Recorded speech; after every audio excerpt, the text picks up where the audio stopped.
மாணவர்களுக்கு என்ன விஷயமோ அந்த கரெக்டான விஷயத்தை அவங்க சொல்லிட்டாங்க.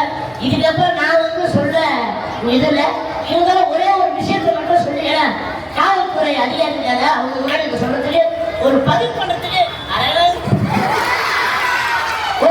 பதிவு பண்றதுக்கு அது ஒரு அருமையான வாய்ப்பு நான் நினைக்கிறேன். அதாவது பார்த்தீங்கன்னா 1 இருந்து 8 வரைக்கும் எதுவுமே தெரியாது, நல்லா ஸ்கூல் கரெக்டாக போயிட்டு இருக்கோம், மாணவர்களும் கரெக்டாக இருக்கும். ஆனா அந்த 9 இருந்து 12 பார்த்தீங்களா, அதுதான் ரொம்ப முக்கியமான ஒரு இடம். அந்த ஏரியா வந்து ரொம்ப முக்கியமான ஏரியா. ஏன்னா இந்த டைம்ல தான் நீங்க வந்து அந்த வயசு சொல்லுங்க, வயசு கோளாறு எப்படி இந்த பைக்கு கோளாறு இருக்கும், ஒரு வயசு கோளாறுன்னு ஒன்று இருக்கு. அதுதான் அதாவது கெட்ட வழிகளா அந்த பாதை போகும். அதனால நம்ம அந்த கெட்ட வழிகெல்லாம் போகக்கூடாது. ஏன்னா அந்த டைம்ல தான் அந்த போதை காதல் இல்லாத அந்த இதெல்லாம் அந்த 9 நேரம் 10 12 அந்த வகுப்புல அப்படி இருக்கும். அதனால தயவு செய்து அந்த டைம் மட்டும் உஷாரம். ஏன்னா உங்களை கஷ்டப்பட்டு படிக்க வைக்கிறாங்க அப்பா அம்மா.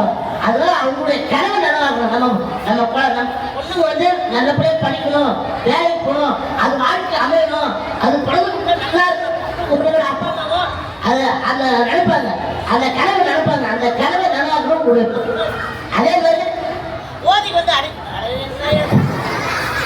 ஹலோ ஓதிக்கெல்லாம் அடிமையாகக்கூடாது. ஏன்னா நீங்க வந்து சோசியல் மீடியா வந்த பிறகுதான் இந்த மாதிரி ஒரு கெட்ட வழிதான் போகுது. அதனால நல்ல வழி மட்டும் போங்க, கெட்டதுக்கு போகாதீங்க அப்படின்ற இந்த நேரத்துல நான் வந்து உங்ககிட்ட ஒரு என்ன சொல்றது ஒரு பதிவு பண்ணேன். உண்மையா ரொம்ப சந்தோஷம்.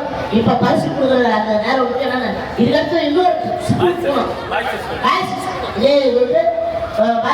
சொன்னாரு. நான் 4:10 4:15 தான் முடிஞ்சிருந்தாங்க. அதனால இதை முடிச்சுட்டு பரிசு கொடுத்து நான் போகிறோம். இப்போ ஒரு அருமையான வாய்ப்பு கொடுத்த நம்ம ஆசிரியர் இந்த ஆசிரியருக்கு நன்றி நன்றி நன்றி.